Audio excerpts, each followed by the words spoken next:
know what makes Minot magic to me? Good friends. Great people. It's our downtown. You can't beat it. Welcome. Rediscover. Rediscover the magic in Minot. 2020 has been a year. So I tell you what, let's focus on something positive. How about a Citizen of the Year? This year for the State of the City, we are going to be looking for one individual who has done magic things in Minot. There's a catch though.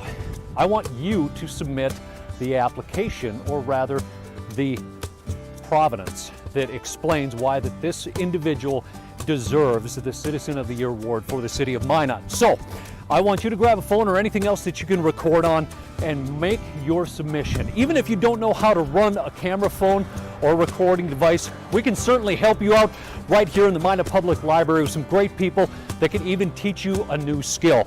But you know what? We're going to make this even a little better. The winner of the Citizen of the Year is going to have a $1,000 donation made in their name to their favorite charity right here in Minot. That is all compliments of First International Bank and Trust here of Minot, and even for doing such a great job of making that submission, the person that is submitting the video is going to be given $100 in chamber bucks, courtesy of North Dakota Farmers Union Insurance. So, how do you get those submissions? Well, we'll show you how.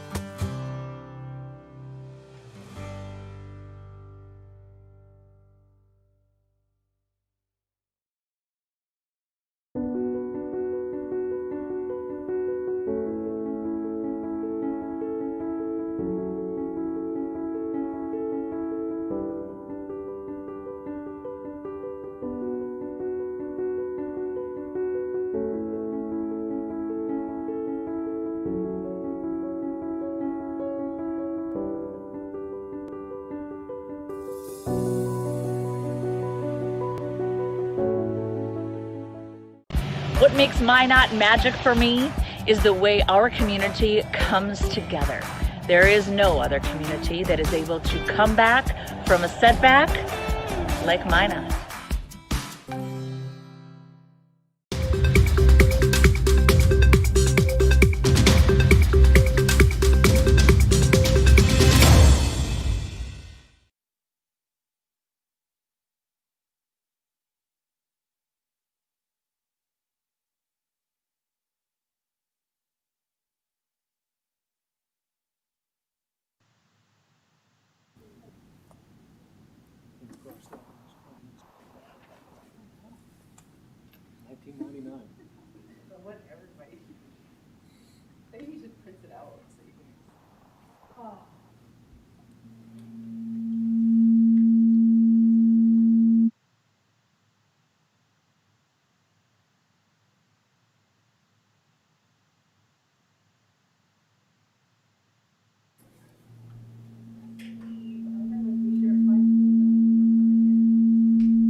Have a microphone on.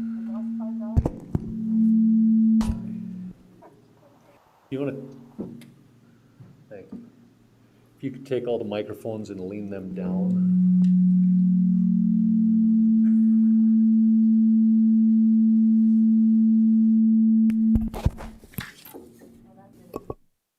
Okay. I think she's still a little hot. We may need to try. Okay, with that, let's go ahead and get the meeting started.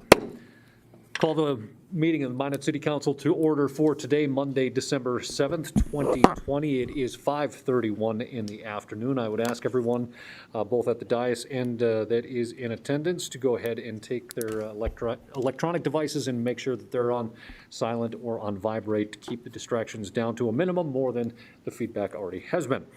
Roll call, please. Evans? Here. Dancer? Here. Olson? Here. Pittner? Here. Padragula? Here. Ross? Here. Sitma? Here, Pledge of Allegiance. I pledge allegiance to the flag of the United States of America and to the republic for which it stands, one nation, under God, indivisible, with liberty and justice for all. Number 3 on our agenda is we've moved up the COVID update in our meetings here. We do have that as number 3 for tonight, and I'll just look to see if we do have our Lisa Clute from Minot First District Health Unit on the line. Lisa. I am here. Can you hear me? Well, you're very, very quiet. I'm going to look to Derek to see if we can have him turn you up and maybe our microphone's down for the moment. I'm getting a lot of back feed too. Lisa, can you hear us now? I can. Okay, we've got you loud and clear. If you would, just please proceed with an update and we'll follow up with questions afterwards. Okay, I'm getting some.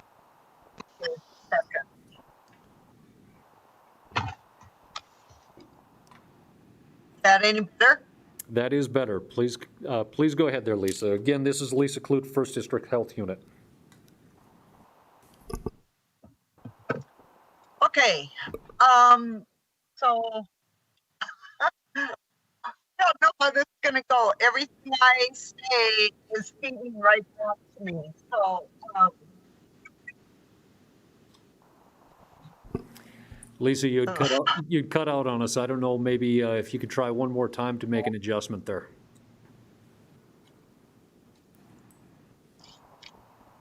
okay.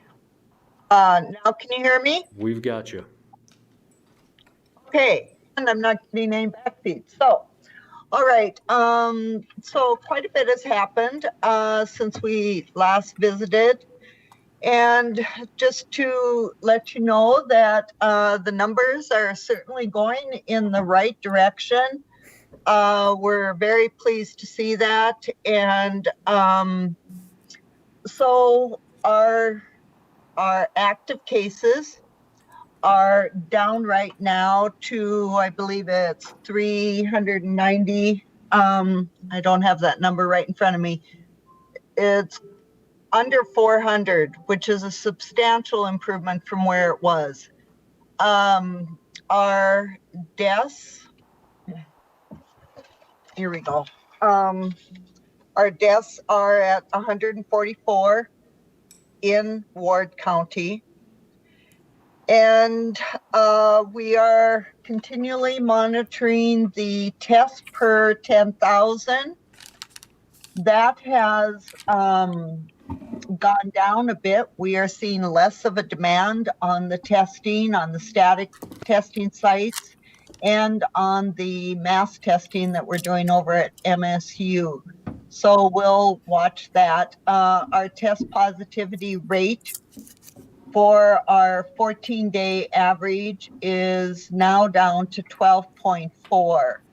That still has us in the red zone with the positivity rate, as well as the active cases per 10,000 is down to 86.7.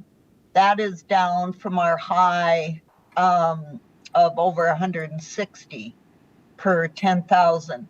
That is still indicating that we are in the red zone in there, but where we want to get to is below that 50 mark to get out of that orange and red zones in that test or active cases per 10,000. So the bottom line is the numbers are trending certainly in the right direction. However, I just want to encourage people, it's not the time to let up on mitigation efforts because we are not down to the numbers where we need to be at to plateau at. If you were to plateau at these numbers and hold steady, you would likely see a spike up again just because your numbers are still high relative to where they should be. So obviously our goal is to get to below the 5% test positivity rate. That's where we can feel much more comfortable, and that would put us at a moderate to low risk situation. So that is the goal, where you want to get to on the test positivity rate, and we certainly are heading in the right direction. So kudos to everybody that has worked so hard to get those numbers down. People following recommendations. We saw a huge increase in people following recommendations after the city enacted a mandate and after the governor's executive orders. So I think those are all good things. What we are looking at is the hospitalization and funeral homes. They are holding their own, and we have not seen a substantial decrease in those numbers, particularly in the hospital yet. But we would expect a couple-week delay in that from those positive numbers that we're seeing. So we continue to monitor on a daily basis hospital capacity and funeral home capacity. And at this point, there is capacity in both. They're tight, but there is capacity, and no reason for us to request any additional outside resources to assist with that.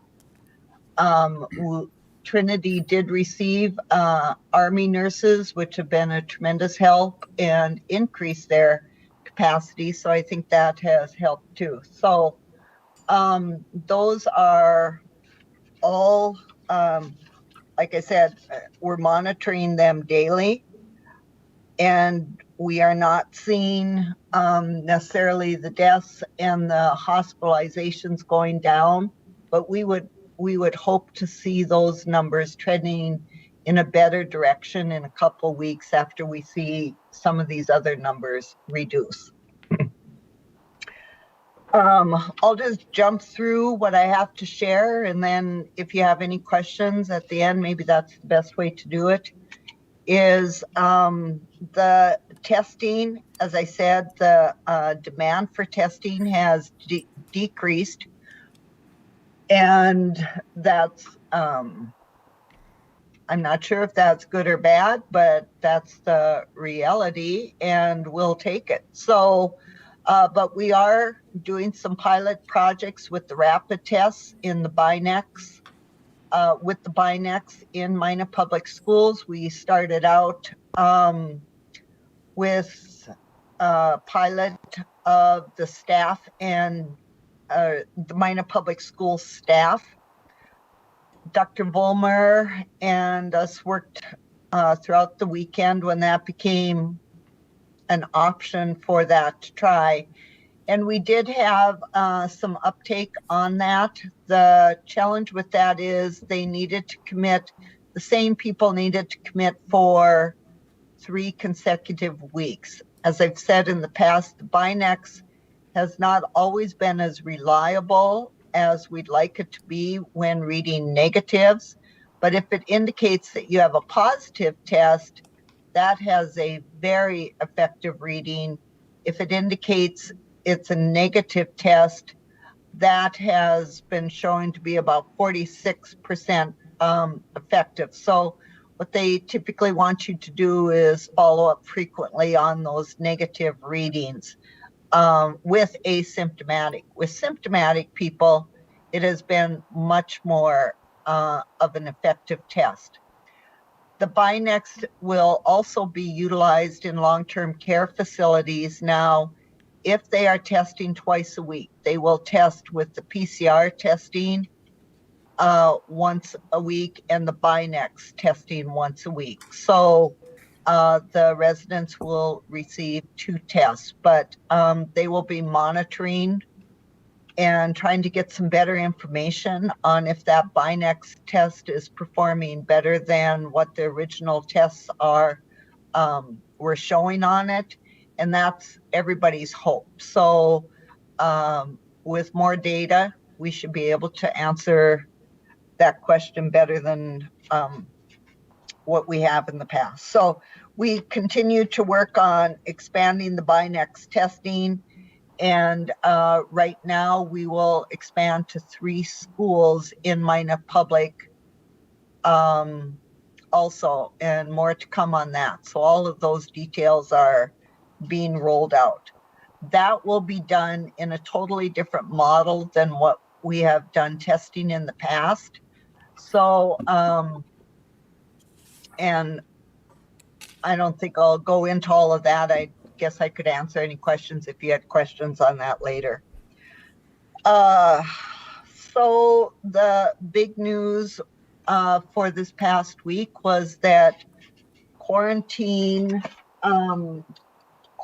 guidance has changed, and we have that information available. It does provide an opportunity for people to get tested on that 6th and 7th day. And there have been some new studies now that, that show that that viral load may have decreased enough further into that quarantine. So that study is available on the CDC website for anybody that wants to read why that guidance has changed. But the guidance has changed for quarantine and isolation, and it should move people back into works and schools a little bit faster than what it had been before. The big effort right now is on vaccination. So let me pull up that information. The ACIP has met and has determined the priorities for phase 1 of the vaccines, and it truly is into the healthcare providers, but those healthcare providers also include EMS services. So what will happen is there on December 14th, the state will receive their first shipment of vaccine. Those numbers that I gave you last time that I said were a guess, well, they weren't a good guess. So now the new allocation into North Dakota is 6,850 Pfizer vaccinations coming in on December 14th. That whole allocation will be dispersed to Minot Hospital, Bismarck Hospitals, Fargo Hospitals, and Grand Forks Hospitals. Then the following week, there will be another shipment of 7,800 Pfizer vaccine into the state. That's the week of beginning December 20th. And that too will be sent directly to healthcare providers. Then at that same week, we will receive 13,000 of the Moderna vaccine. That is the vaccine that will begin to be allocated out to local public health units and to vaccinate out our EMS and so forth. We don't know what that allocation looks like yet for first district, and I'm not going to guess this time. So we just know that we will have 13,000 coming in on Moderna. Then on the week of December 27th, we will receive an additional 9,750 of the Pfizer.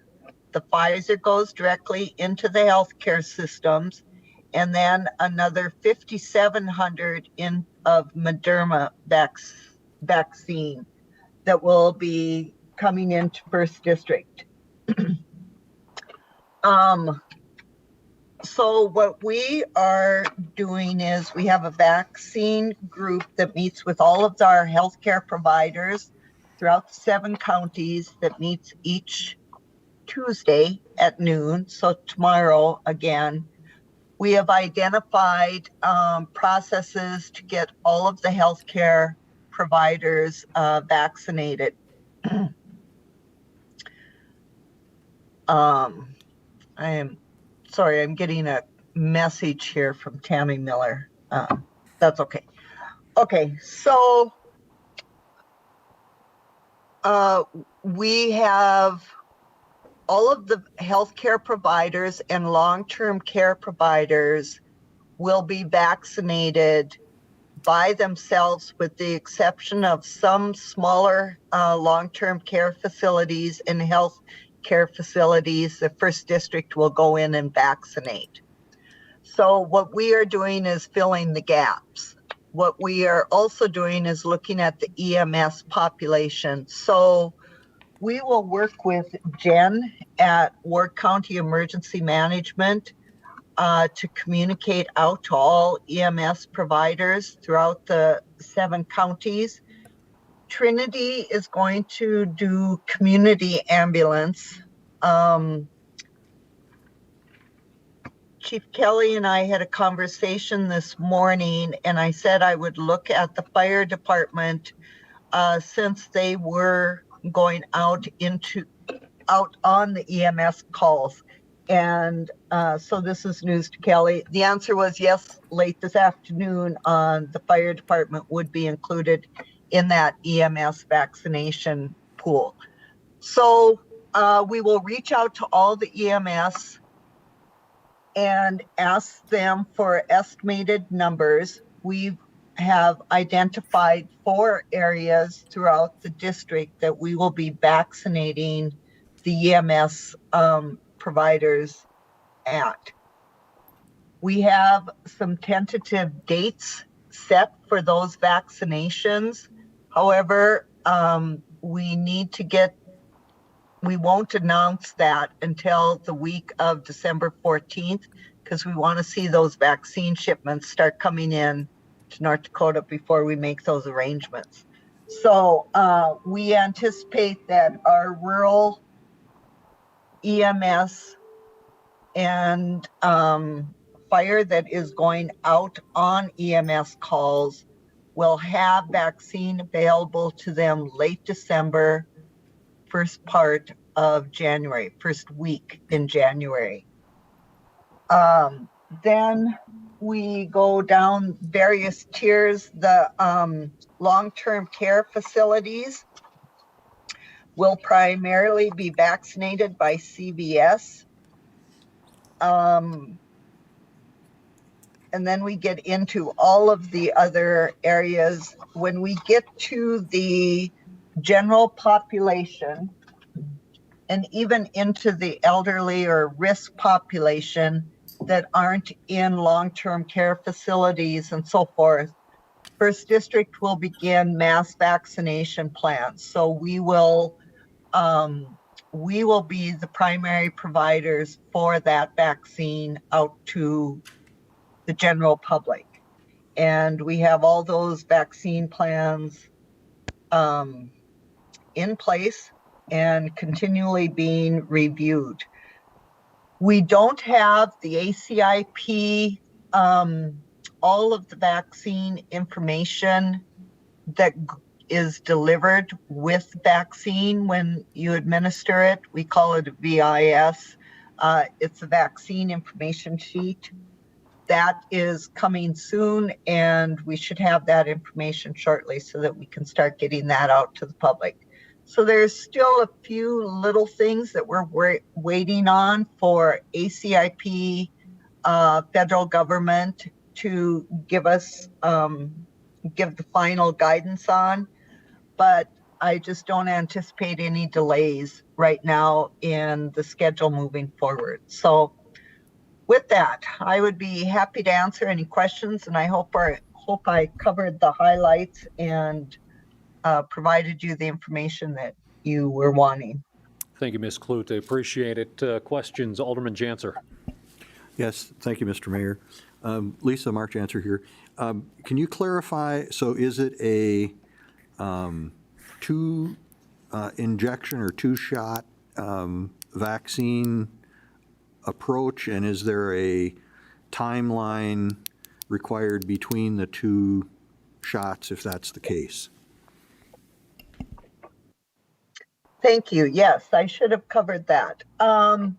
Yes, both Pfizer and Moderna are 2 injections, and they are to be done 28 days apart. So when we schedule our EMS vaccinations, they automatically receive a date 28 days later that they will be coming back. Now, what we haven't received yet is a definite, if you go to 35 days, is that okay? That sort of thing. What we know now is what we've been told, as close to the 28 days is your best optimum performance on it. So we don't know it's useless if you go to day 35. We haven't heard any of that information.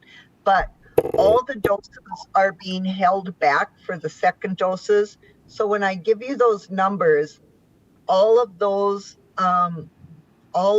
numbers we will receive again in 28 days. Thank you, Lisa. Further questions from the council? Alderwoman Evans. Hey, Lisa, Carrie Evans here. So I have a lot of questions.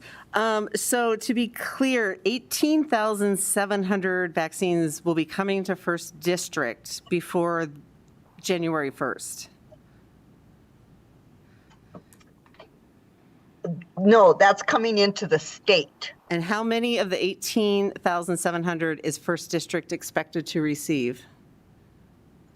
We have not received that allocation yet. And I could guess, but it doesn't seem that my guesses are working well right now. So, just looking at, the percent of population that we are within the state, I can make best guesses, but that I think it would be confident. I think, we'll receive probably 1,000, 1,500 doses out of that at least. And the second question, why are the healthcare providers getting the Pfizer vaccine, and why is our public health getting Moderna? What is the rationale behind those two different manufacturers? Because the Pfizer vaccine requires the ultra cold storage. And for the most part, the bigger healthcare systems have access to that. The other thing is, once you receive that vaccine, you only have 5 days to utilize it. And when you open a vial, you have 6 hours to utilize that vial.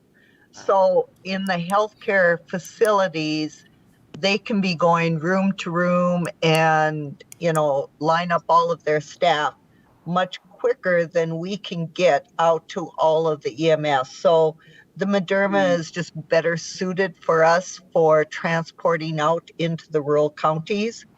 And the storage requires typical freezer storage that we all have access to.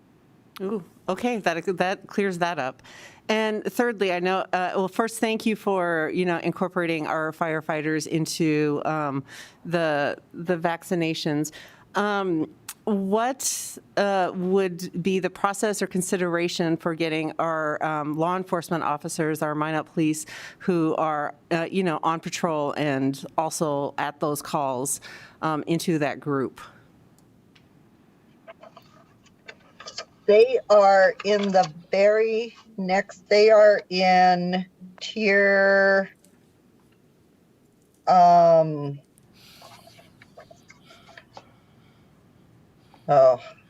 I'm not seeing it right off the top of my head. They will, I would anticipate that they would have access to it by second week in January, it would be shortly thereafter on the EMS and the reason some of the firefighters are put in there is because they're going out on the EMS calls. Police department would go right after that. Great. Okay, and last question, and you probably don't have the answer.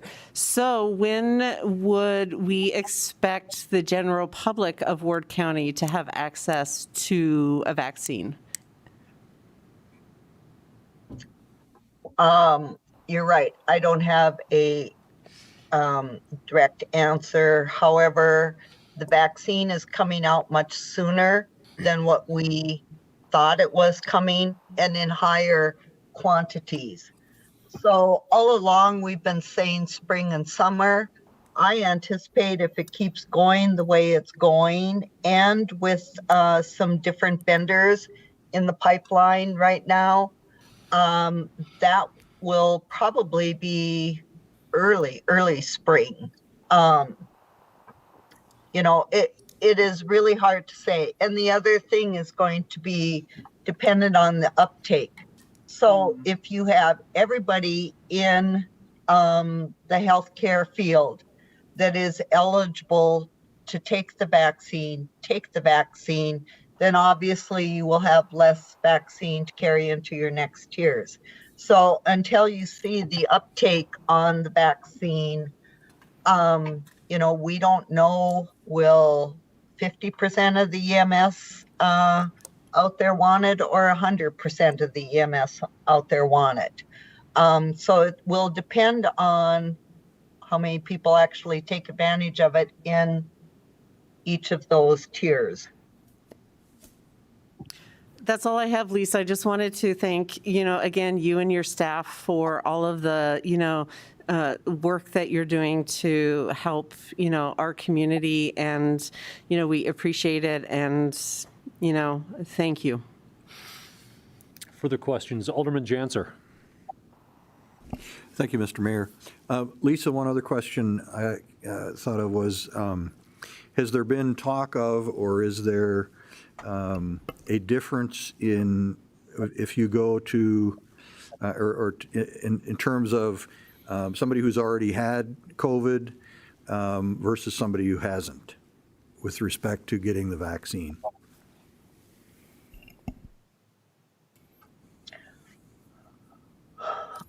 My understanding, and again, we don't have all of that information yet from ACIP, but my understanding is they would encourage everybody, whether they've had it or not, to receive the vaccine. The reason being is the antibodies have continually been a challenge to figure out in all of this. Some people that have had COVID carry a viral load for a longer period of time. Some people may have COVID and their viral load goes down substantially rather quickly. So there has not been, and again, it just points to the fact that this is a novel virus. We continue to learn all the time. There has not been enough time and study to really understand all the antibodies. I think if you talk to Dr. Wigway and some other infectious disease specialists, what they are saying is that you just can't rely on the antibodies. Typically in infectious disease, you can rely on that. With this virus, that has not been an assumption that we necessarily have seen play out. So. Further questions for Ms. Clute? Alderman Ross. Good evening, Lisa. This is Tom Ross. Hi. Couple quick questions. Number one, about the rapid tests. How concerned are you about a test that is 42% accurate at times?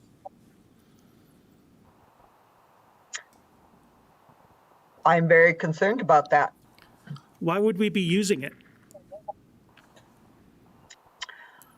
Well, there are several factors in all of this.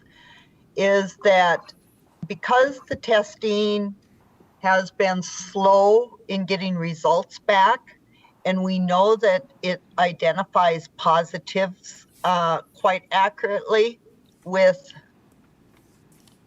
asymptomatic positive readings. So if it says you are positive, it is 95% chance that you are positive, just as in a PCR test.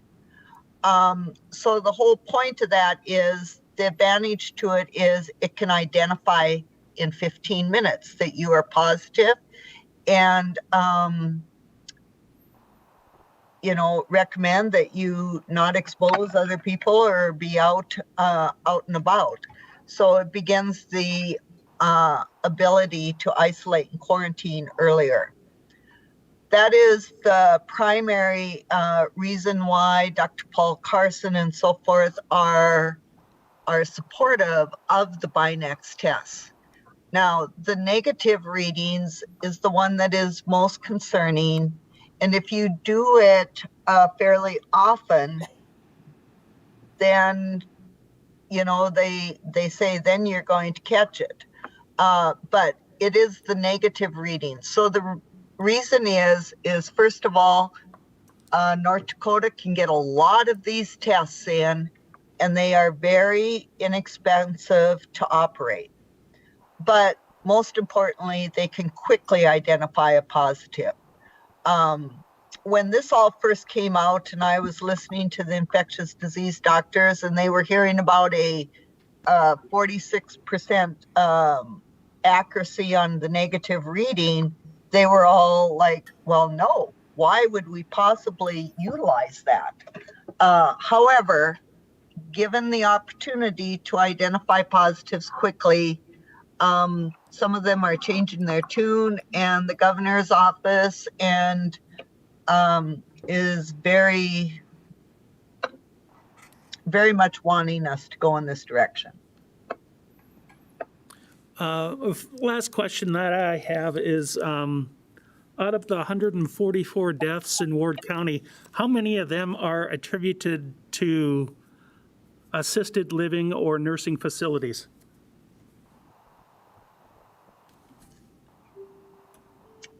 I can't give it off the top of my head, but I think I can get you that answer if I can send it to you later. Would that be okay? I'd love to know that number. I sure will. Let's see here. Mr. Lakefield. Lisa, it's Dave Lakefield. The question that comes up occasionally here is if the rapid test will become more readily available to the general population for testing purposes.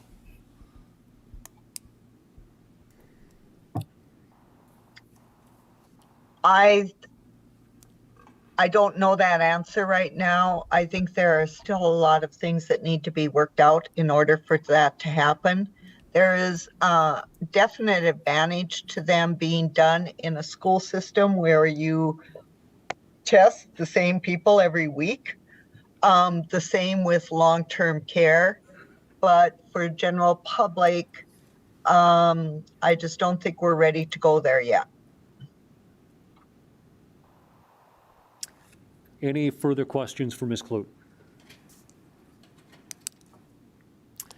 Seeing none, thank you, Lisa. Appreciate your time, and certainly here in 2 weeks, it's going to be the 21st. I would expect that we'll be looking to you for an update on some of the first initial deliveries of the different vaccination within the state of North Dakota. So thank you. Mr. Mayor, before we move on, can I just remind people the COVID Memorial Project has come to Minot? It's set up in Roosevelt Park, and it is a representation with flags of the residents of North Dakota who have lost their lives due to COVID. So it was set up yesterday morning and will run through the end of the week. So with the nice weather, it's socially distanced, so you can drive through the park and not have to get out. But it's a very poignant installation, and I would encourage people to go.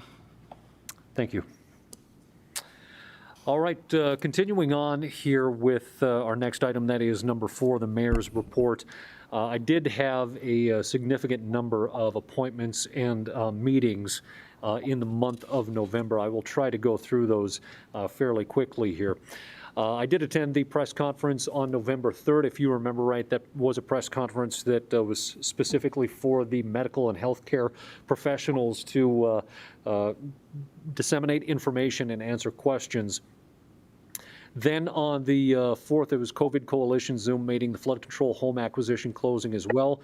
The virtual forum that evening for the city manager candidates that was held via social media. Then on the 5th, we all attended the city manager interviews, as well as then the governor mayor's conference call during that, and then following the military affairs committee. On the 9th, the Emergency Operations Center meeting, and then the Task Force 21 meeting on the 9th as well. On the 11th, we did have another COVID coalition meeting. We do have one of those one time a week. MADC board meeting on the 12th. Radio interview with Joel Heitkamp show regarding the COVID different mitigations within Minot and the region. On the 13th, I did an interview with KMOT. On the 13th, ABC National News interview. Task Force meeting on the 13th. 16th was a special and regular city council meeting. We did have the Xcel Energy annual franchise meeting, kind of an update from Xcel Energy on some of the major projects with staff, and then more TV interviews on the 17th. We did have Senate Majority Leader Rich Wardner in town for a flood control update tour, as he did go through the different stages of what was not only under completion, but what had been completed and what was to come. Following that, we did have a flood control NOS legislative financing discussion here, socially distanced, right here in the City Hall, City Council chambers. Prairie Public interview on the 19th, the KMOT on the 19th, special city council meeting on the 20th, COVID task force meeting followed on the 20th as well. And then on Sunday, the MSNBC Velshi live interview. That was, I did make a point to put at 7 a.m. on a Sunday morning, live interview. On the 23rd, then KXMC. We did do a governor's mayor's teams meeting again on the 24th downtown. Christmas greeting that was recorded specific at the timetable that would normally be the Christmas tree lighting downtown that has not been taken place this year. Virtually, there has been a number of different video recordings encouraging folks to carefully and safely visit local businesses and shop local. That was my contribution to that as well. Then again on the 29th, the Velshi live interview at 7 a.m. The New Yorker Zoom interview later that afternoon. Then on the 2nd, the coalition meeting and task force. On the 3rd was the Military Affairs Committee, and then special MADC meeting on the 24th, and then podcast interview on Saturday. Aside from that, there were 35 other meetings and/or meetings with both city staff and or other folks within the community, and then the phone calls, emails, social media, and staff interactions. I would be happy to answer any questions regarding any of my meetings or other activities throughout the month of November. I do want to point out one thing. As I was downtown on Main Street for the recording myself on my camera phone for that piece. We have seen a lot of folks reach out to shop local, buy local, stay local when it comes to the holidays for impact. And I think that also goes very strongly with our different folks with bars and restaurants and hotels, as it has been the hospitality industry that has seen a significant impact through COVID. So I'm very much continuing that call to all folks that even if it's nothing more than buying gift cards, as we had made that push in March, April, May, in the early stages of COVID, an opportunity to infuse cash into our local folks that I think have been hit some of the hardest to get through this next step until hopefully that there is another CARES Funding Act push coming forward. So through the holidays, please keep that very much in mind, and not only for downtown, but across the community. So with that, I do have a number of mayoral appointments. Wait, can I comment on your By all report? means, please. So I want to remind the public listening and out there in the audience that, our mayor's position in this city is not a full-time position. And you just saw, 30 days or more of a full-time mayor who is also a full-time husband and father and has a real job. The mayor's a real job, but, an employer. And I, for one, as a resident, am very thankful for the mayor's leadership during these past few months. With COVID, we have asked a lot of you. We have given you extraordinary powers that you have exercised with diligence and concern for our community. And I think your efforts often go unnoticed. I'm glad you're able to report to show people, exactly the breadth and depth of the work that is required of your position. So thank you as a monitor and as a colleague. I do appreciate that. Now, there was one thing, thank you for mentioning. I did also forget to put on, were the executive orders on the days that those were ordered, but we'll be looking for an outreach, I think, for some of our staff maybe to see impact on what those executive orders, and there were only 2, but thank you, I appreciate that. With that, I do have a number of appointments under consideration. Alderman Janser. Motion by Alderman Janser to approve, second by Alderman Ross. Any discussion on the motion? Discussion. Final call. Seeing none, please call the roll. Dancer, Yes. Olson. Yes. Pittner, Yes. Padragula, Yes. Ross, Yes. Sitma, Yes. Evans. Yes. Motion is approved. That takes us to our next item on our agenda. This is the City Manager Report. Good evening, Mr. Lakefield. Don't know what that was. Like sound effects. Good evening, Mr. Mayor, members of the council.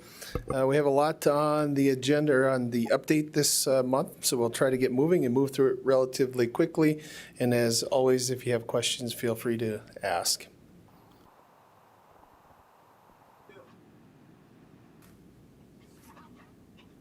December dates coming up. Looks like we have a little bit of a lull until the next council meeting. And of course, with Christmas Day, Christmas Eve, which is also a city holiday this year, and then New Year's, just trying to fit in a lot of year-end business in the next few weeks. And we continue to monitor how things are looking for COVID on a day-to-day basis and just trying to wrap up a number of projects that we have in play already. This is a little bit deceptive because we don't have a lot of dates on here, but there is definitely a lot still going on in the city. Okay. NDR projects. This is a little bit of an update on some of the things going on with NDR. Remaining blighted homes. We're continuing to make progress on the zombie homes. I believe it was the last meeting or the meeting before we had another acquisition of a zombie home in this picture. We have 9 zombie homes remaining. This is a little bit loud, Derek, if you could turn down the volume on the side effects. I'm digging it up. So we have 9 remaining that have been identified that have not been acquired or demolished. So we continue to work towards that. And as always, we'll monitor other properties if any other ones come on the radar screen. Some other quick highlights for the NDR program, the Resilient Homebuyer Program. We had a goal of 25 forgivable second mortgage loans by the end of 2020. We've surpassed that with about 30 closings to date, total about 1.7 million. This has been a very good program that has been very well received in the city. It is a great program, and so we continue to move forward with that and identify potential candidates for that. Buyouts are on track for first offer on all properties that have been approved by the council, and offers to be made by mid-January. Current pace is consistent with the flood control project schedules. And as you're all aware, with the changes to the portion of the flood control MI5, we had to acquire some additional properties there, so we're moving forward with that. And I signed off on some of the paperwork, and I believe the mayor did in the last week or so. So we're already acquiring those properties and keeping that on schedule. Flood control, the largest project that we have. We've made a lot of progress. The weather has been phenomenal in North Dakota. To be able to do outside work this late in the year has been great. We have a number of projects that are still ongoing. This is a shot of the pump station here at 4th Avenue in Broadway. That's a huge project, made a lot of progress there. 4th Avenue and 3rd Street Northeast is open to traffic. The temporary signal at 6th Avenue and 3rd Street has been removed. 4th Avenue is open for traffic the entire way. The roadwork's winding down for this construction season. Here a couple of weeks ago, I know they were rushing to do some of the final paving and those types of things to wrap things up because we thought that was going to be the last nice weather that we had. And they were very successful getting those jobs buttoned up. Some of them still have some work remaining for the spring, but they are buttoned up for the winter time, and we've been very fortunate there. This part of the project is completed, planned for completion in early 2021 or in 2021. The major milestone, this will be a major milestone in that portion of the flood control. And if we have any type of flood event, it's critical that we have this operational.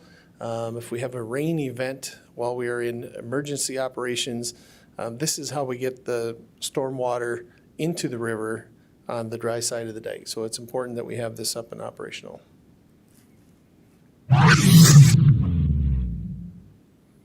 MI4A, this project was started in August. It's the relocation of some of the utility lines. It started just to the west of City Hall here and proceeded just over by the area of the Moose Lodge. The majority of the utilities west of 6th Street have been installed. The remainder of those relocations will be completed in 2021. Western Avenue and 4th Avenue Southwest near Burdick Expressway are now open to traffic. The roadways are temporarily gravel surface until they'll be paved in the spring. Railway crossing connecting Burdick Expressway to 4th Avenue Southwest has also been reopened with temporary concrete barriers. So the crossing there on the east side of the Moose Lodge is open again, so they do have 2 points of ingress and egress. This is the safety notice. This is crossing is a quiet zone and trains will not be sounding their horns. So we ask that folks that are utilizing that to be very careful.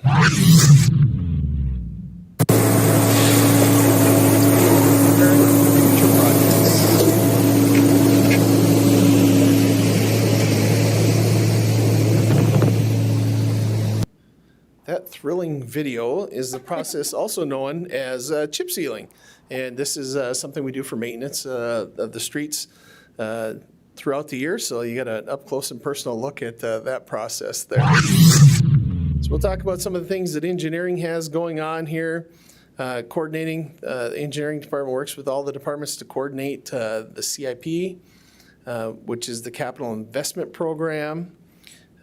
So we try to lay out a map on some of these larger projects. These tend to be the larger, more expensive projects, and to plan ahead. And some of these are several years of planning before we undertake the construction. So we coordinate that. Engineering puts all that information together. We work with the engineering department and finance to figure out how we're going to pay for that stuff that we want to build. And a lot of times it's prioritizing. We have more needs or things that we think we need than we have funding available. So we have to triage those requests and decide which ones are going to move forward and how we're going to fund those. Then move on to the drafting and designing of the project. So in 2021, of course, we have the street improvements. That's an ongoing effort that we have increased in the last several years. That includes street sealing, patching, curb and gutter, some of the concrete maintenance in the concrete roadways, and repairing the broken sections. And the staff works quickly through the pandemic curveballs to get the drafts out by February so we can put those out to bid and get the best pricing. modernizing. They've been spending a lot of time upgrading our asset management software, and the engineering staff has taken the lead on some of that. They've had a lot of folks in Public Works that have been adding a lot of input and trying to mold this into something that we can all utilize to get the best data out of in the future. CityWorks is the asset management software. We'll also have AssetWorks as our fleet management software.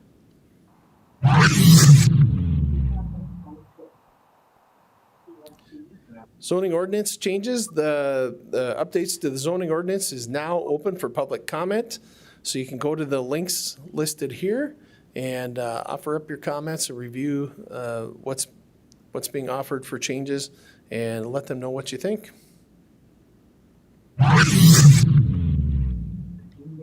Financials, this is always everyone's favorite part. We just wanted to give a little bit of an update.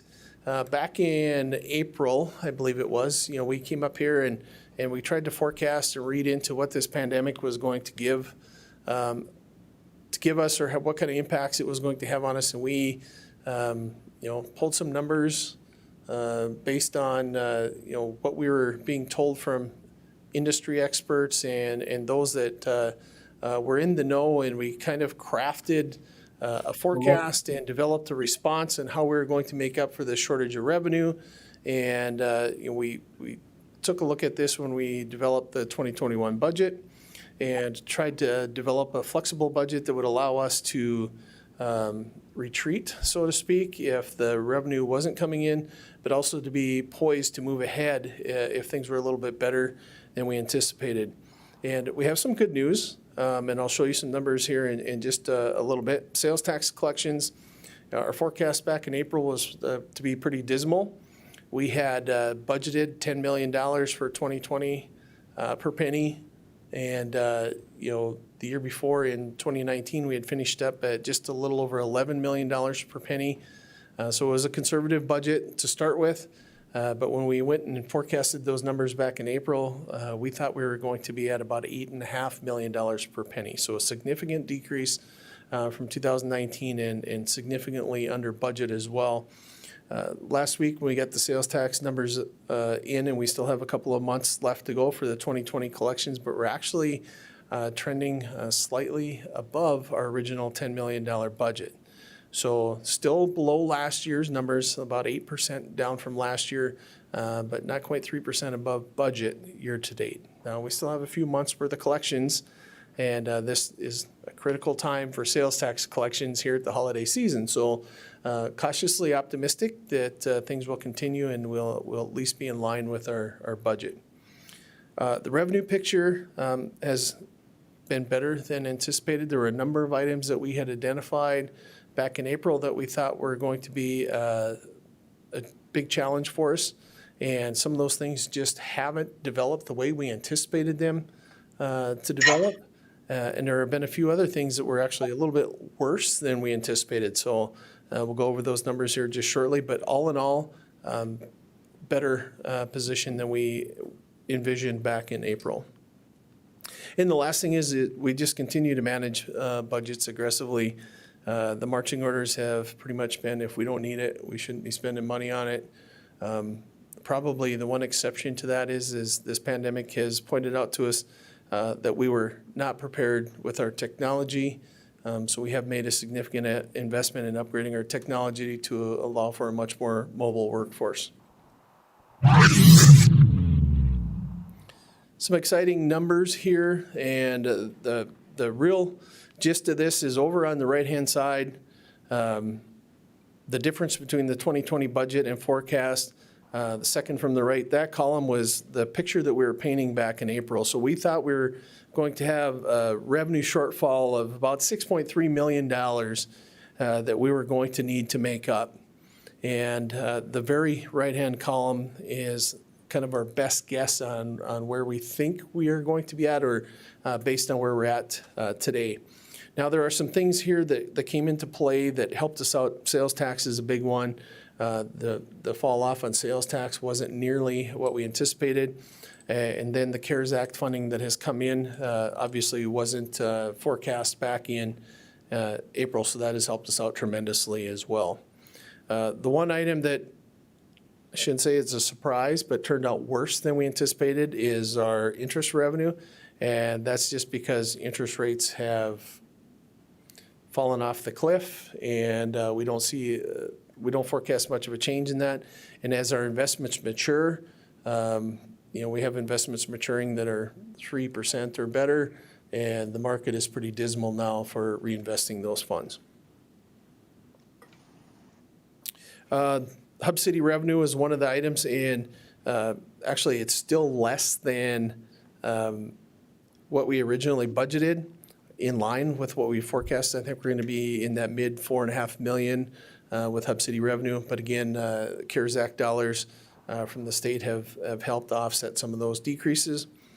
Back in April, we had identified about $7.6 million worth of cuts to the 2020 budget to offset these anticipated reductions in revenue. So now our revenue numbers aren't quite as bad as we anticipated for 2020. We've already followed through on the expenditure cuts. We've had some discussion already about potentially adding some of those projects back, depending on how the numbers look once we get into the 2021 budget cycle. So we'll continue to monitor that. We do know that some of these effects are going to be delayed. For example, we anticipate we'll see a decrease in property valuations, property tax valuations, stemming mainly from commercial properties, and that won't really impact us until 2022. So there are a number of factors out there that are still going to come into play, and obviously as the longer this pandemic draws out, the more uncertain things become too. So we're, again, cautiously optimistic. This again is our sales tax collection numbers. And I like to throw this graph out there because this is what we're trying to use to forecast what collections are. And obviously you can't draw a trend line from this chart that gives you any confidence at all, but we continue to monitor that. The year-to-date number is the key for us, so we continue to keep an eye on that.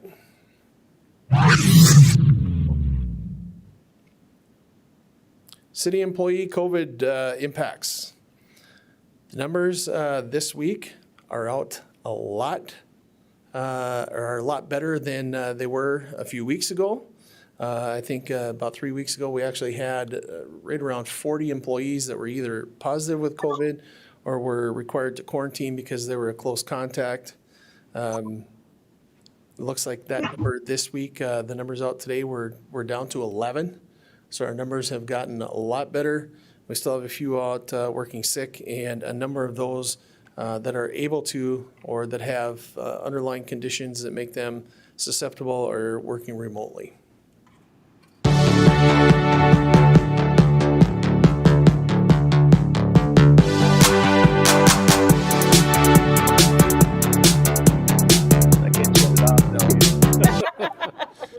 Does anyone have any questions? Quite the 70s presentation there, maybe early 80s. 80s, okay. And Mr. Mayor, just for the record, when I preview this on my computer, I don't get the sound effects then, so it's a surprise for me too. Any questions for the acting city manager? Alderman Pittner. No questions, just thanks, Dave, for filling in as city manager. This might be one of your last city manager reports, so thanks for the great job. It was very pleasant to have you fill in. So. And Mr. Mayor and Mr. Pittner, that's a good reminder, and I should mention this, that we have had some conversations with Mr. Stewart in the last week or so. Our IT guys are getting him set up with some technology and his email accounts and those types of things. My guess is he's probably watching tonight and keeping in touch with what's going on. And we'll certainly do what we can to facilitate that transition and make it as smooth as possible. It sounds like he's really excited to be here. We're excited to have him. So we'll try and make that as seamless as possible. And we do have at least one more, for sure. City manager, well, let's see, we might be mid-month, so perhaps maybe not, but we've got you at least for one more meeting as the acting city manager. Seeing no other questions here, we'll continue on with our agenda. Thank you, Dave. Our city attorney report, number 6. Ms. Hendershot. Mr. Mayor, I submitted a written report and I'd take any questions. Thank you, Kelly. Any questions for our city attorney? Thank you. Thank you. Number 7 on our agenda is consider the report of the Planning Commission. It was a very light schedule for the Planning Commission, just one item. This is 7.1, a public hearing, Mellum's first edition. A public hearing to consider a request by Ashley Beach and Carla McIver Nelson to rezone Lot 1 and 2 of Mellum's first edition from C1 Neighborhood Commercial District to R1 Single Family Residential District, and to amend the future land use map of the comprehensive plan from neighborhood commercial to low density residential. Again, this is a public hearing for anyone to come forward and speak either in favor or opposed to the item. One more time, a public hearing for anyone to come and speak in favor or opposed to the item that is before us. Seeing none, I would look to the council then for a motion on the recommendations, which is to pass an ordinance on first reading to change the zone from C1 Neighborhood Commercial District to R1 Single Family Residential, and 2, adopt a resolution to amend the future land use map of the comprehensive plan from neighborhood commercial to low residential. Alderman Pittner. Mayor, I move that we close the public hearing and pass with staff recommendations. Second. Motion by Alderman Pittner, second by Alderman Janser. Discussion on the motion. Any discussion on the motion? Last call. Seeing none, please call the roll. Pittner? Yep. Padragula? Yes. Ross? Yes. Stipma? Yes. Evans? Yes. Janser? Yes. Olson? Yes. Motion is approved. That takes us to item number 8, and this is our consent items. We have a number of consent items as well, 8.1 through 8.27. Are there any individual items that need to be pulled for discussion? Derek, if you would mute off the Teams meeting. I think we do have somebody on the meeting whose microphone or audio is coming through. Last call for any individual items for discussion. Seeing none, I would look for a motion. Move approval. Motion by Alderwoman Olson for approval on Second. consent. Second by Alderman Pittner. Discussion on the motion. Any discussion? Final call. Seeing none, the motion is to approve. Please call the roll. Olson? Yes. Pittner? Yep. Padragula? Yes. Ross? Yes. Stipma? Yes. Evans? Yes. Janser? Motion is approved. That takes us to number 9. 9.1 is the Munis API integration. This is item 4423. City staff and multiple departments have been working to upgrade the city's software and technology in an effort to better serve the public. All of these systems must communicate data back and forth and to be optimally efficient. This can be done via an application programming interface or API. The recommendations to the council is to approve the quote from Tyler Technologies and authorize the purchase, and to approve the budget amendment and use sales tax improvement cash reserves on first reading. Motion by Alderman Janser to approve. Is there a second? Second. Second by Alderwoman Olson. Discussion on the motion. Any discussion on the motion? Last call. Seeing none, the motion is to approve. Please call the roll. Janser? Yes. Olson? Yes. Pittner? Yes. Padragula? Yes. Ross? Yes. Stipma? Yes. Evans? Yes. Motion is approved. 9.2 is reconsideration. The Renaissance Zone Case 95, conditional approval of TDL LLC. The representative by Gabrielle Holt seeks to construct a new building located at 619 North Broadway, which was unoccupied for several years. TIDA is requesting a 5-year property tax exemption, including improvements. The Renaissance Zone Review Board recommended the conditional approval of Mr. Holt's application for a 5-year property tax exemption, including the improvements on the property located at 619 North Broadway, known as TIDA Second Edition, Lot Number 1. Alderman Janser. I move we approve it. Motion to approve. Is there a second? Second. Second by Alderwoman Olson. I'd look to Ms. Hendershot, who is coming forward here. Mr. Mayor and members of council, just for procedural clarification, I think the appropriate first motion would be to reconsider the Okay. agenda item because this was decided at the last meeting. Thank And you for that So first, there would be a motion to reconsider by somebody on the succeeding side, I guess, of the motion. And then if that is reconsidered, then a new motion can be made. Thank you. We will withdraw, and I would look to Alderwoman Evans. So I will put the motion for reconsideration of this item. Motion to reconsider. Is there a Second. second? Second by Alderman Janser. Discussion on that motion for reconsideration. Any discussion? Alderwoman Evans. So I made this request for reconsideration. I was on, it was a 3-3 vote. I was on the side that denied the incentive after consultation and meetings with the developer and his team. I felt like the approach I took was not the correct one, and so I am thankful I have the opportunity to ask us to reconsider granting this incentive to Mr. Holt. Further discussion on the motion to reconsider. Final call. Seeing none, please call the roll. Evans? Yes. Janser? Yes. Olson? Yes. Pittner? Yes. Padragula? Yes. Ross? Yes. Sitma? Yes. Motion to reconsider is approved. Now I would look for a motion of direction. I'd make the motion to approve the condition, the application for a 5-year property tax exemption. Motion by Alderwoman Evans. Is there a second?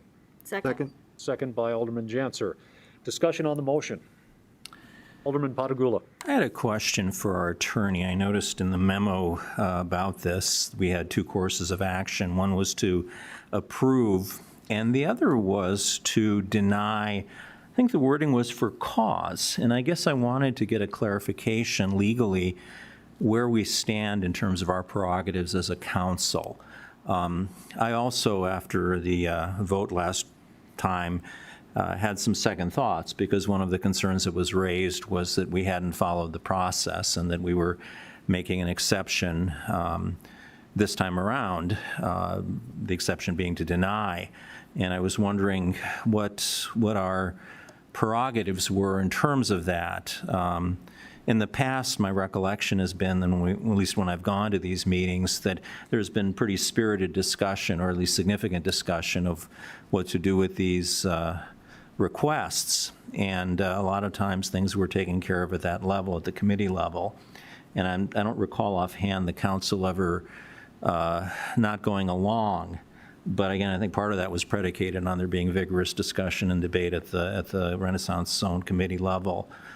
So I guess I wanted to get some clarification as to what our options are and what that phrase meant to deny it for cause. Mr. Mayor and Alderman Padragula, I was not the author of the memo, so I can't speak to whether or not that's included for a specific reason. I think Mr. Billingsley may have written the memo. But generally, if there is an application such as this and there's a process laid out, the city council does have the ability to, make decisions to approve or reject, but if the specific statute or procedure requires a for cause type of finding, then the discussion or motion to deny something would have to include a reason for why the motion or suggestion is for it to be denied. So maybe Brian can speak more to the specific language in the memo, but that would generally be what would be required for a cause finding. Okay. Good evening, Mr. Billingsley. Good evening, Mayor Sitman, members of the council. At a previous meeting, I explained the 7 criteria that must be met in order for a Renaissance Zone application to be approved for the 5-year tax abatement. When I put in here deny the application for cause, Alderman Padragula, that's if some evidence was presented by someone from the public or from the applicant during the hearing that was held at the last meeting that finds that they do not meet one of these 7 criteria, then that would be cause to deny the application. But as long as all the evidence that is before you meets all 7 of these requirements, there really is no reason to deny the application. That's why I'd put deny the application with cause. Two things. Could you please briefly summarize those 7 criteria and clarify the issue of do we have a prerogative beyond those 7 criteria? But let's hear the 7 criteria first. So Mayor Sitma, Alderman Padrigula, the 7 criteria is that the project is consistent with the Renaissance Zone Development Plan. The project is consistent with the City of Minot Comprehensive Plan. The project is, the proposed uses are consistent with the city zoning ordinance. The project conforms with all city ordinances. The property has not been the beneficiary of a previous Renaissance Zone project.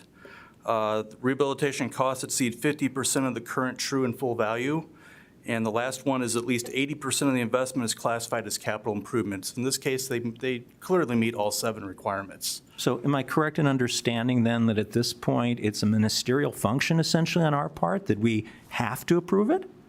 Yes, in my opinion, Mayor Sitma and Alderman Padrigula, yes, there are, as long as they meet these requirements, then the application should be approved. Now, if you, the council has the ability to change the rules, and we can talk about that, during another time. If we'd like, we can take that to the Renaissance Zone Committee to talk about those kind of changes. But I don't think the right time to do those changes is during the middle of an application. No, I agree with you, Mr. Billingsley, and that's why I supported the bringing it up again, but I'm troubled by that. And I know you came into this late, and we've had the Renaissance Zone a long time beforehand, but it seems to me like this is an extra inducement. And, I have no problem with this thing being built. I mean, I think they meet the 7 criteria. That's, not much we can do about that. But I do have a problem, I guess, with coming to the realization today that we don't have any choice. That's something I would like to have clarified, legally and from you, and I don't know, maybe the rest of us some of the rest of the people on the council will want to look at that again. But it just kind of troubles me. I thought this was always a special incentive that we gave to people, not just kind of a matter of right. And again, as I said before, in the past, I think there's been considerable discussion of these kinds of things. Things have gone back and forth. There have been negotiations and things like that. And I guess this puts Renaissance Zone in a little bit different light than I've always had it. Okay. Mayor Sitma, if I may respond, Alderman Padrigula, even in the email that you received the day before the meeting, even the person who wrote that email actually stated in the email that they meet all the requirements. He even acknowledged that in the email. If it meets the requirements, it should be approved. I would not recommend that the council deny an application that meets all the requirements. If you want to change the rules, I have no objection to changing the rules, but. Right. And I'm not arguing that. I think that's one of the things that troubles me and made me have a second thought about my original vote against it, because it is not right to change the rules in the middle of the game. Yes. But I guess my understanding of the rules now is a little bit different than it's been for many years. So maybe I was wrong. Did you have any follow-up? You were mid-sentence. No, I do not. Okay. Alderwoman Evans. So, Alderman Padrigula, I think, when we both voted in November, the problem I had at least was sort of the 2016 Renaissance Zone Development Plan, which is number 1 on the criteria. And that was developed at a time, 5 years ago, when we had less Renaissance zones. I think we were conceptualizing the Renaissance zones as downtown and that kind of feel. Well, obviously, we've expanded the program. We have properties on North Broadway. We're going to have all of the old Trinity buildings. So the time has come, and Mr. Billingsley and his staff agree and I think Alderman Pittner, who serves on that committee, agree to tweak the 2016 plan. So to take into consideration the different flavors we have of the zones, and that North Broadway zoning, and what we want to see as a council for North Broadway is different than what we see on Central Ave and an old historical building. So I have been assured by Mr. Billingsley and Alderman Pittner that in January at the Renaissance Zone Committee hearing, which I plan to attend, this is going to be brought up, and a rewrite or at least a thorough assessment if the 2016 plan still works for us, which I don't think it does. needs to be redone, and Brian and his team will work then on, with the committee to come up with plans that are more reflective of the different varieties we have in the zones, to reflect the different needs. So, and that way, the criteria number one, right now, technically, yes, it's met. But the question is, is that 2016 plan, what we want to move forward with things like, on North Broadway or Trinity. So, Alderman Pittner. Thank you, Mayor. I abstained from this last vote, and I'll abstain again tonight, but I just wanted to thank you, Brian, and the applicant for bringing this forward and for the reconsideration of this item. I think we got it wrong in the past. I think this is right. We do have the ability to say no to some of these projects, but we got to do it when we make the rules. We can't give somebody the rules and then change it at the goal line and say, sorry, you went through all this trouble, you went through the application fees. We did it to staff as well. We directed staff to carry people and hold their hand through this process. And we're telling staff, yep, if they meet this criteria, we'll approve it.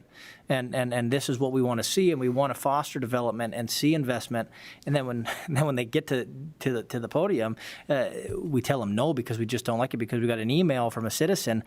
And mind you, that citizen was at these meetings, sat in on these meetings and did not speak up, and had every opportunity to voice these same concerns at those meetings and did not do that.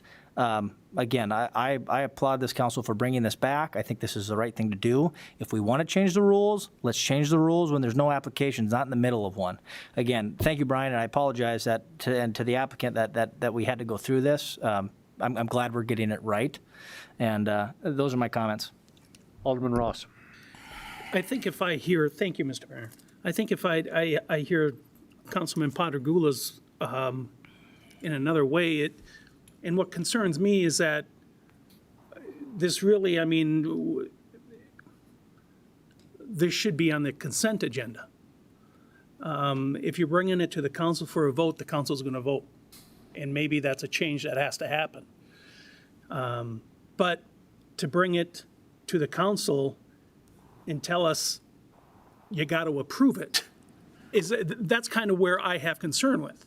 We've now, in the lack of a better term, we've now wasted probably 20 minutes of something that we're being told we have to approve. Mm-hmm. I don't have a problem with the project. I have a problem with the process. Mm-hmm. And the process is a Renaissance committee that, in essence, has more power than the council itself. That's where so if we get to vote on it, we should be able to vote on it. And not being told how to vote on it just because they meet criteria. That's my concern. Mr. Billingsley. Mayor Sitma, Alderman Ross, the reason why it was on the new business part of the agenda is that the state of North Dakota requires a public hearing before the city council before it can be ratified. That's the only purpose, is to allow the public to come in and comment on the application. If they find evidence that doesn't follow one of those 7 criteria, they can present that evidence, and then, the council can make a decision after listening to the public. That's the only reason why I agree with you. If it didn't require a public hearing, it should be a consent item. Further discussion. Alderman Patergula. Yeah, I'm going to support this because I think you're right. We shouldn't be changing the rules in the middle of the game. I wanted to respond to the issue of whether it was, one citizen's email or not. I had concerns about this regardless. So it isn't because I'm speaking for someone on behalf of someone, or I'm a shadow for someone else. That's not the case at all. Again, my understanding of Renaissance Zone is very different now, significantly different than it was before. I also asked, and I really appreciate, Brian, the information you sent me, the additional information. There didn't appear to be any discussion whatsoever at the Renaissance Zone Committee. And I think we should play by the rules, but I'm a little troubled by this. As I said last time, and as was said before, this is a very public location, as Alderwoman Evans is saying, very different locations now, very different sites than they were before. And I'm very concerned about the aesthetics of it. This is a very prime area, and for the record, too, I guess I should say that I did have a conversation with Mr. Holt this afternoon by telephone, so I want to make sure that that's very open. He earlier invited me to meet with him and have lunch or a cup of coffee. I didn't do that, didn't take him up on it for COVID and other reasons. I want to be cautious about meeting with people under those circumstances when they're wanting something from the council. I want to be a little bit cautious about so-called ex parte communications when I might be in a decision-making role. I felt better having talked with him. He's also told me that the Renaissance Zone exemption is just for half of the 2 lots or one of the 2 lots involved. And there's another project potentially in the works, which he wasn't at liberty to disclose, which is fine. I understand that. But it makes it a little bit harder to kind of, figure out one's vote, if one does have any meaningful vote. I also appreciate, again, all the information you sent me, some very nice detailed drawings and stuff, which made me feel more comfortable. But to me, I'm going to vote for this, but I really think that the Renaissance Zone Committee needs to look carefully at the criteria, particularly if we're looking at Broadway. My recollection, again, I could be wrong, my recollection in the past is there's been significant discussion, it's been back and forth, there have been discussions of what does this thing look like. It isn't just a clear-cut thing of the money. It's what does this look like, does this add to our community? And that's a very important issue and has been for downtown. Now we're broadening and spreading that beyond downtown where there's even more visibility. So I think those considerations of aesthetics and things like that are even more important now. So I intend to be at the Renaissance Zone Committee. And I'm almost tempted, actually, it doesn't look like there are any applications in the works, I'm almost tempted to ask there to be a moratorium on anything in these new zones until we have a chance to look at this. I'm not sure I'm going to go that far, but I definitely want to attend that meeting and I want to make my concerns known. And I think we really need to take a step back. We don't want to pave paradise, as the expression goes. And I think we need to be a little bit more selective now about these kinds of developments. And again, we need to clarify, and I would like a legal opinion on this, what discretion, if any, we have. Because that is troublesome to me, as Alderman Ross has said.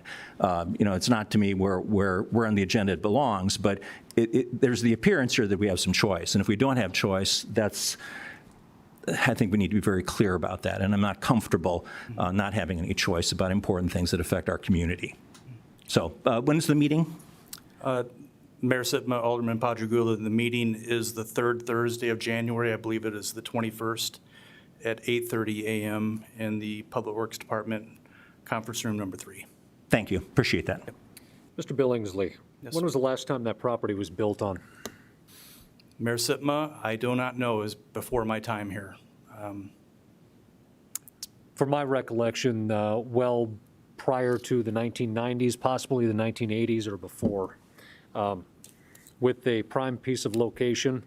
Not to my knowledge, in my lifetime, has there been a property on there, but I could be mistaken on that. But aside from the fact that the Renaissance Zone is meant to induce investment, and it's not abating the property tax that is currently there, but the improvement. Granted, absolutely, we'll be looking for an evolution of those guidelines, but I'm good. I supported it before. I'm going to continue again. Alderwoman Evans. I just wanted, from my understanding, there's a restrictive covenant on half of the properties. So a building a permanent kind of building cannot even be built, right? That's why the use of this will be a car wash. And I just wanted to, thank Mr. Holt for his patience during this process and his willingness to, help walk us through this and allowing us to get it wrong and try and make it right. I think people will be very pleased with his plans for this property. If you drive by right now, I just have to tell the Alex tree story. So committed to landscaping. If you drive by, it's by Taco John's. There is this lone tree sitting in the middle of the property. And the decision was made to keep that tree there to preserve that part of the property. Just this lone tree, beautiful. I think it's beautiful. Named it after one of his business partners as the Alex tree. But his plans for landscaping and beautifying that area are pretty outstanding, and I think will hopefully inspire others who develop in those portions of the Renaissance zones to follow the suit. He is exceeding what we would expect of landscaping and beautifying for the property. So I am looking forward to this investment and these businesses coming to North Broadway, and I just want to thank Mr. Holt and his business partners. Any further discussion? Thank you, Brian. Thank you. Last call for discussion. Seeing none, the motion is to approve. Please call the roll. Evans? Yes. Janser? Yes. Olson? Yes. Pittner? Abstain. Padrigula? Yes. Ross? Yes. Sitma? Yes. Motion is approved. Number 9.3 is the Railroad Quiet Zone 2021 study, item 3308.1. In 2011, the City Council adopted a railroad quiet zone that laid the framework for establishing a quiet zone through Minot. Over the past couple of years, the public and council members have been asking about instituting a quiet zone downtown in order to provide an accurate data set for the improvement program. An updated study is required. 3 recommendations for council is council approve the contract with the SRF to update the railroad quiet zone study and update the existing FRA certifications. 2, authorize the mayor to sign the contract, and 3, pass an attached budget amendment on first reading. So moved. Motion by Alderman Pittner to approve. Is there a second? Second. Second by Alderman Janser. Discussion on the motion to approve. Any discussion? Final call. Seeing none, the motion is to approve. Please call the roll. Pittner? Yep. Padrigula? Yes. Ross? Yes. Sitma? Yes. Evans? Yes. Janser? Yes. Olson? Yes. Motion is approved. That takes us to 9.4. This is Municipal Prosecution Services. The City Attorney's Office currently consists of 2 attorneys, 1 city attorney and 1 assistant city attorney. In the 2019 annual budget, the City Council approved a contract position for the municipal prosecution in an effort to focus the staff's attorney's workload on providing legal services to city leadership, management, and staff. City contracted with Beaupre Law Firm in January 2020 to October 2020. Since October 2020, the staff attorneys have been handling the municipal prosecution. And after approval of the 2021 budget, the City Attorney's Office advertised a request for proposals seeking a contract prosecutor to represent the City of Minot's municipal prosecution matters from January 1, 2021 to December 31st, 2021. The city received 1 proposal for consideration. We have 2 recommendations before us on this item. Recommend the city staff reject the received proposal, and 2, approved the attached job description for staff attorney 1 and budget amendment for fiscal year 2021. I would look to our finance director perhaps for a little further information on this. Mr. Mayor, members of the council, I believe it was 2018, Kelly? Or 2019 when we first brought on a contractor position to help with the municipal prosecution. And the idea behind that was a segment of the work that could be carved out, contracted out with someone else to free up time for the other attorneys to focus on some of the other issues that are coming before them. We've had some success finding folks that had time and expertise to do that in the past. The firm that we had withdrew in October and left us looking for another firm that was advertised and put out for proposals, and we received 1 proposal. The person is probably a very good candidate, but there were some challenges with the licensing and how that would work that would make it very difficult or cumbersome to work through those challenges. And I think the thought was that if that was an employee position, it would be much easier to work through those challenges. We had considered this in the past a number of times of making this an employee position, and one of the big challenges that we have is space here in City Hall. We just didn't have any place to put them. We think we've potentially identified some space that we can make work, at least temporarily until the new City Hall project comes on board and we have some more room to work with. But it looks like this is the only viable option unless we were to go back and advertise this again.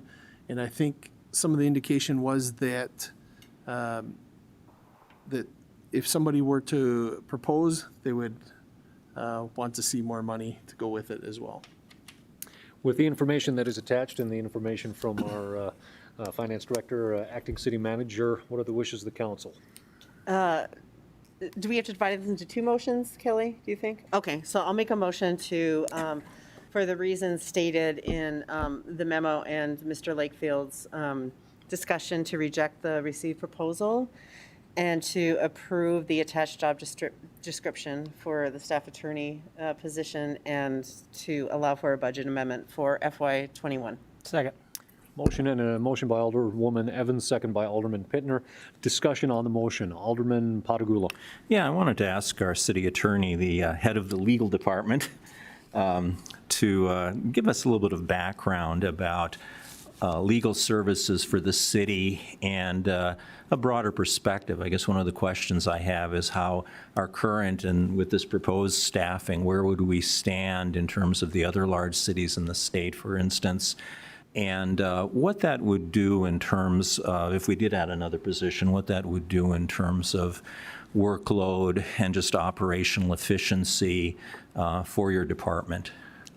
Mr. Mayor and Alderman Padragula, to start with your first question about how other cities operate their legal departments, most of the other large cities and small cities across the state actually retain law firms, either one or multiple, to provide legal services for the cities. The only other city that I'm aware of that has full-time attorneys is the city of Bismarck, and they have 3 full-time city attorneys. They have one city attorney and 2 assistant city attorneys. They have a paralegal and then 2 administrative assistants. The city of Fargo retains a firm, and I believe their only work is this City of Fargo contract, and they have 3 full-time attorneys who are dedicated to the city side of legal services, and then they have a full-time prosecutor, and then each of those separate divisions have multiple administrative assistants as well. And then the other large cities have 1 firm with multiple attorneys providing legal services for the municipality. As to your question about the operations, it wouldn't really change because the last 2 years we've been using a contract prosecutor, and so our office has not primarily handled the municipal prosecution. We've filled in when there have been absences or double bookings at multiple courts, but we have not been primarily doing the prosecuting. The 2 attorneys in our office have only been working on city business. And our administrative assistants do help the contract prosecutors with filings and different things like that. So a lot of the administrative work will stay the same as it currently is. But if we did not retain an additional attorney, one of our current attorneys, so one of the 2 of us, would basically dedicate full-time work to prosecuting. It's essentially a full-time position. It was before we contracted it out. We've been told by the contract prosecutors that it is essentially full-time, and now that we've taken it over, that's the same as we've seen before. Following up on that, so clearly you're saying that there's the work for that person, that position, full-time. Mr. Mayor and Alderman Padragula, yes. Okay. And would it help you out in terms of running your office if you could, back up for each other? For example, if someone is sick or is on maternity or paternity leave or something like that, would that give you more reserves, more backup? Mr. Mayor and Alderman Padragula, yes. We actually just dealt with the situation a few weeks ago. One of our attorneys was out for COVID leave, and so that left one in the office doing court and all of the city business. So that got to be pretty time-consuming for the one person. We've had a couple maternity leaves in the past few years, and in one situation, we didn't retain a contract person to assist with that, and I think that was a mistake. And then in the other situations, we've had a contract person to provide that. So having backup is really important, and to have it in the office, I think, makes it much smoother because everything is right there. We're familiar with things that are going on, some of the problematic cases or issues. We've probably already talked about them. Okay, thank you. Further questions? Thank you, Kelly. Thank you. Any further discussion on the motion to approve? Further discussion? Final call. Seeing none, the motion is to approve. Please call the roll. Evans? Yes. Janser? Yes. Olson? Yes. Pittner? Yep. Padragula? Yes. Ross? Yes. Sitma? Yes, motion is approved. That takes us to personal appearances. This is an opportunity for anyone to come forward and speak on any item that is or is not on our agenda. If you would just state your name and city of residency and or affiliation, if you would. Good evening, Mayor and members of the council. My name is Aaron Moss. I speak tonight on behalf of the North Dakota Fraternal Order of Police, Service Valley Regional Lodge Number 7. Number of our members are members of the Minot Police Department, and I just wanted to speak briefly. I know we're coming to the end of the evening, so I'll keep it very brief. I just wanted to speak from a position of gratitude. As you may be aware, this past weekend we partnered with the Minot Police Department as an organization to conduct the 4th annual Stuff-A-Squad event at the Walmart Supercenter here in Minot, and we're pleased to report that we met last year's toy donations. Actually, it looked like we had a few more, so 6 vehicles were, and we've exceeded cash donations more than we've ever had, and those were that money and those toys went to the Salvation Army and Community Action Partners.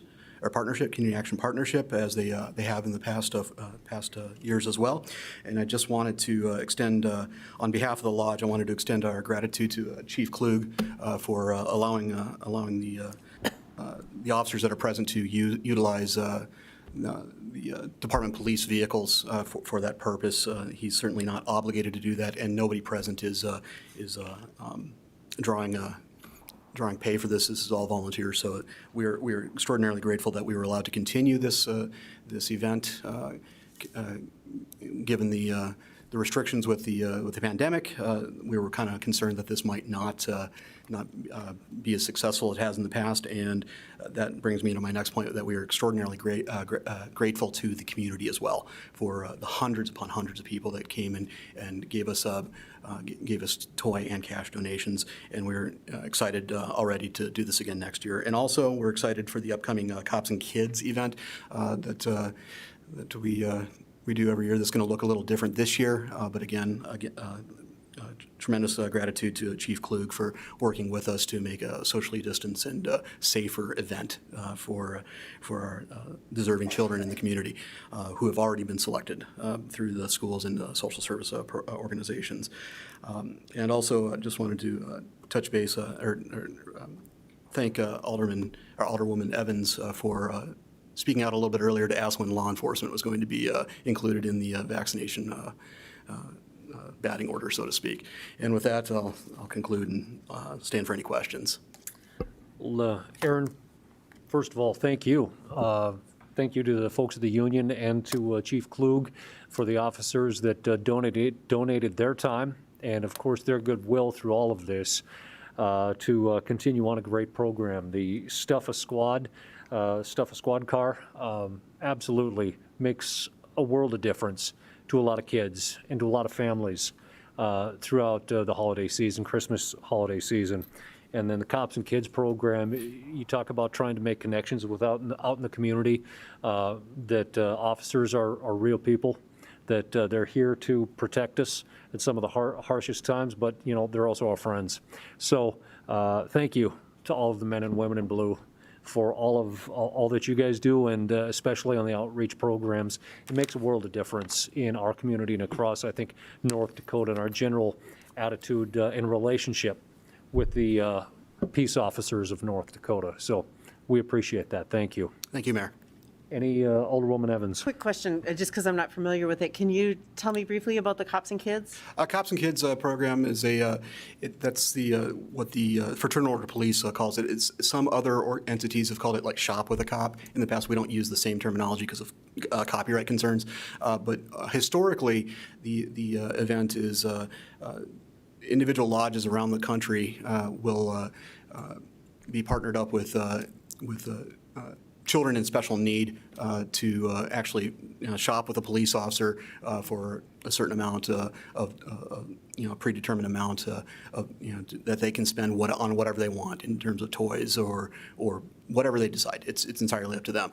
As this year the restrictions with COVID, we decided, well, we couldn't do the traditional gathering of hundreds of people together because we get nearly 100 kids to participate in area law enforcement, and we get assistance from the Minot Air Force Base security forces as well.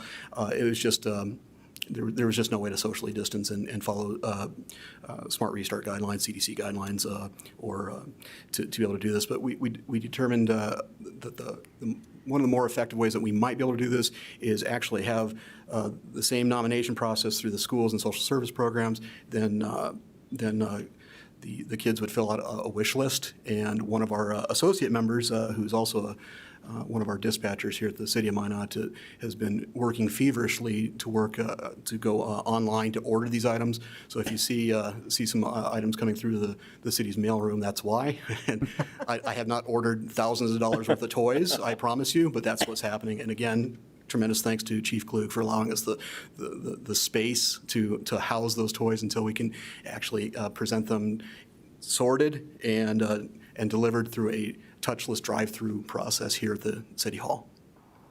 That's great. And that's brilliant, the modifications you guys have been creative in making for COVID. I mean, and making sure it still is happening for our kids. Thank you. Any other questions?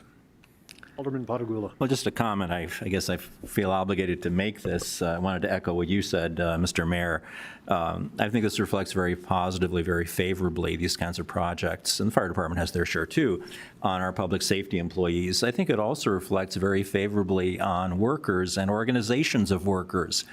I think they're sometimes called unions, and I think this is a good example of the positive things that can come from people working together, banding together for good causes in the community, not just feathering their own nests.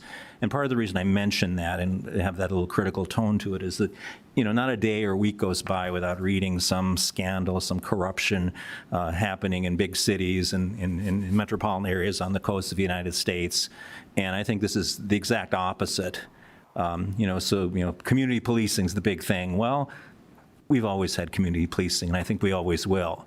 So, again, I feel an obligation really to compliment our public safety people, in this case the police, but also groups of workers organizing together, not just for their benefit, but for the benefit of less fortunate people in the community in general. This is the way it should be, and regrettably, it's not this way in other parts of the country. And having grown up in other parts of the country, this is a very acute thing for me, and it means a lot. It's one of the reasons I live here and am pleased to associate myself with groups of workers. So thank you very much. Thank you. Further questions or comments? Thank you, sir. Thank you, Mayor. Once again, is personal appearances an opportunity for anyone to come forward and speak on any item that is or is not on our agenda? Seeing none, moving on to miscellaneous and discussion items. We have one item that is on our agenda. This is 11.1, the Minot Area Chamber of Commerce and MADC merger. We did have some handout items that were on the desk for us for a little bit of information, which includes the plan of merger that is outlined. There is 4 different pages, front and back, if you will look. That includes some of the different governing documents, some of the proposals, or the proposal, I should say, and then action items. And if you will see that there is one more page that is a ballot, seeing as the City of Minot is contracts MADC, the Minot Area Development Corporation, for its economic development for the region, essentially, with Minot Area Development Corporation. They would be looking for a direction from the City Council, one, to accept the merger of the Minot Area Development Corporation with the Chamber of Commerce, or to reject the proposal.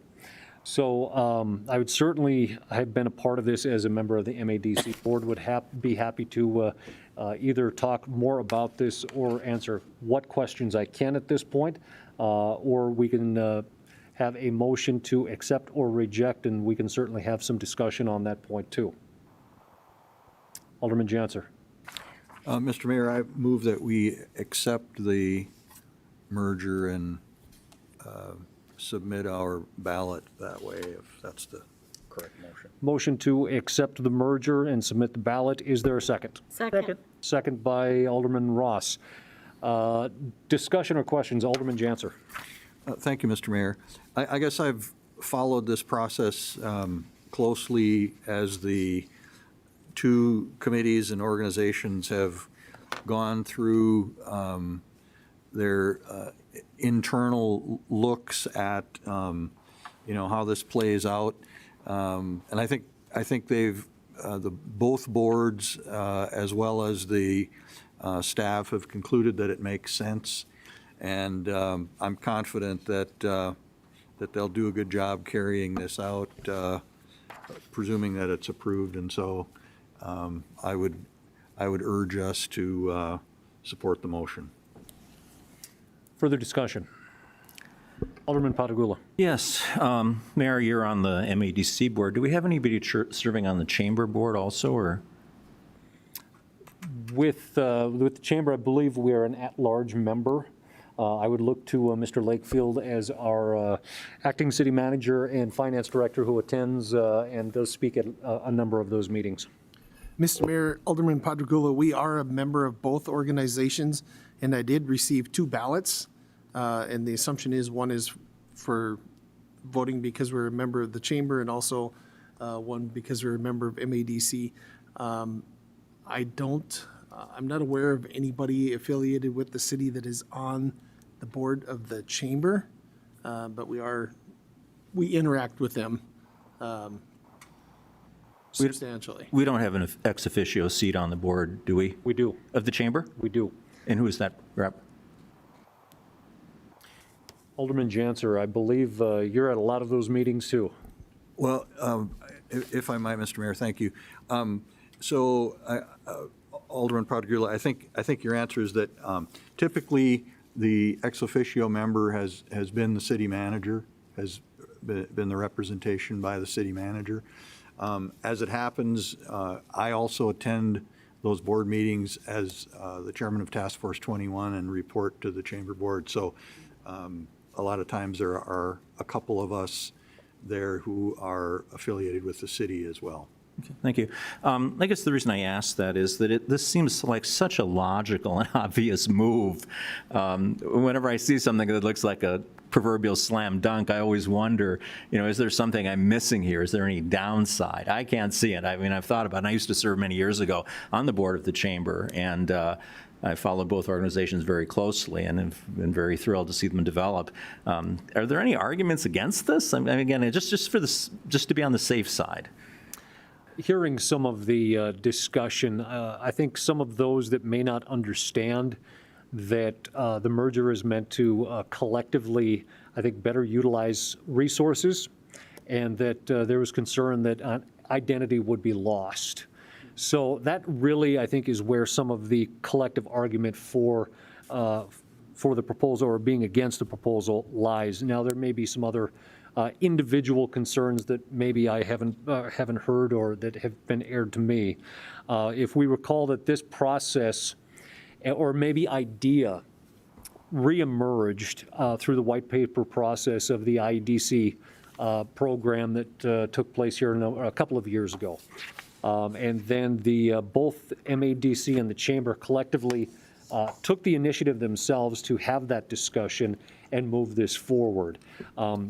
I think one of the only items that was a concern was under a misunderstanding that it was actually not this council, but the council prior in the last term that was somehow directing it when in fact that just wasn't the case. And that was the only time that one, I think, misunderstood individual really didn't understand how it had progressed and that it was the two organizations coming together collectively to have that discussion and have done a very thorough job On the very first onset of, I think, the discussion, they actually brought the Bismarck-Mandan Chamber of Commerce in for discussion because they had actually gone through the Bismarck-Mandan Chamber and Economic Development entities had gone through this just in the last couple of years themselves.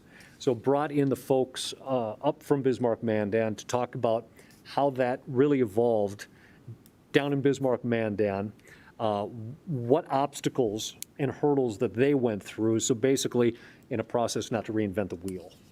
And from there, really just kind of evolved into what it is today, and very much following the same track that not only Bismarck-Mandan, but a lot of other entities in similar situations have done as well. Thank you. That helps. It makes it even more worthy of support, I think. Thank you. Yes. Other discussion, Alderman Ross. Mr. Mayor, just a point of clarification, on the Chamber's website, you are listed as an ex officio member, so whether... I am named as a number of ex officios on several boards, but... I believe so. But I believe it is the city manager that had been attending prior to that. As a question of follow-up, though, and clarification, looking at the assignment, the city council will have an assignment on that. Is that going to be an ex officio type of assignment or an active voting member? It is an active voting member that will remain on the board, on the collective board. Alderman Pittner. Thank you, Mayor. Just curious, we have an agreement with MEDC. I think it expires next month. Will that be? That's where I look to Mr. Lakefield, as we just had this discussion prior to the meeting, and I'll let Mr. Lakefield kind of expound a little more. Mr. Mayor, Alderman Pittner, I'm meeting with Mr. McMartin on Wednesday. So we'll be discussing that. It is set to expire at the end of the year. Okay, and Continue. thank you. Just a point of clarification. Will we draft a new agreement, or will that agreement be extended? What is the course of action typically taken? It likely would be a new agreement because, as the agreements are, they expire at the end of the year, and a new agreement would have to be reached. Likely, we would be mindful of how this is going to play out, and we'll certainly have those discussions following Mr. Lakefield's and Mr. McMartin, following that very shortly. Okay, thank you. And I would expect that to be brought back before council for decision, if not by the end of the year, shortly thereafter. Further discussion on the motion to approve? Last call. Seeing none, we do have a motion to approve accepting the ballot and the merger of MADC and the Minot Area Chamber of Commerce. Please call the roll. Dancer, Yes. Olson, Yes. Pittner, Yes. Padragula, Yes. Ross, Yes. Sitma, Yes. Evans. Yes. Motion is approved. That takes, that is continuation here of miscellaneous and discussion items. Are there any other miscellaneous or discussion items that need to be heard before the good of the order tonight? Seeing none, that would take us to item number 12, adjournment. So moved. Motion by Alderman Pittner to approve or to adjourn, second by Alderman Ross. All those in favor, say aye. Aye. Aye. All those opposed, same sign. We're adjourned.